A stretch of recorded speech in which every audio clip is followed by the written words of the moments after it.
हमारा देश भारत एक शांति प्रिय देश माना जाता है। भारत देश का हमेशा से प्रयास रहा है कि हर जगह शांति कायम रहे और इसी कारण से भारत ने कभी भी किसी देश पर युद्ध के लिए पहले वार नहीं किया।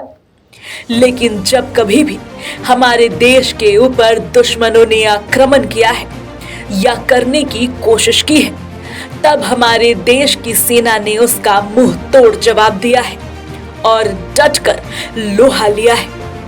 अब भारतीय सेनाएं 40-50 साल पुरानी स्थिति में नहीं है। जमीन हो, पहाड़ हो, रेगिस्तान हो, आसमान हो, अंतरिक्ष हो या समुद्र, हर तरफ भारतीय सेना के हथियार कहर बरपा सकते हैं। भारतीय सेना के पास कई ऐसे ताकतवर हथियार हैं जो पलक झपकते ही दुश्मनों का काम तमाम कर देंगे।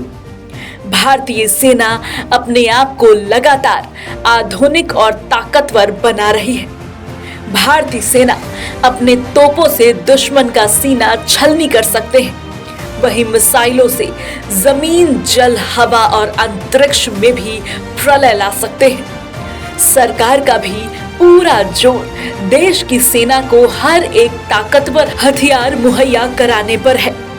भारत के पड़ोसी देश चीन और पाकिस्तान अगर एक साथ भी हमला कर देंगे तो आज भारत की तीनों सेनाओं के पास कुछ ऐसे घातक हथियार हैं जो दोनों दुश्मन देशों की हालत पस्त कर सकते हैं, उनकी अकड़ ढीली कर सकते हैं।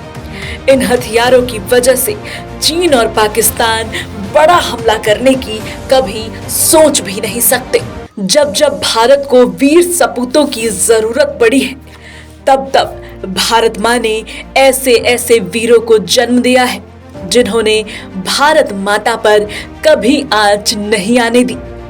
यदि हम बात करें 1962 में चीन के विरुद्ध भारत के साहसी संघर्ष की या 1999 में हुए कारगिल युद्ध की, भारतीय सेना ने हमेशा ही अपने पराक्रम का परिचय दिया है और शौर्य गाथा लिखी है। बात उरी हमले में भारत का पाकिस्तान पर सर्जिकल स्ट्राइक की करे या 2019 में पुलवामा हमले के जवाब में बालाकोट एयर स्ट्राइक की करे, भारतीय सेना ने हमेशा अपने थल सेना, वायुसेना और नौसेना की ताकत का परिचय दुश्मनों को कराया है।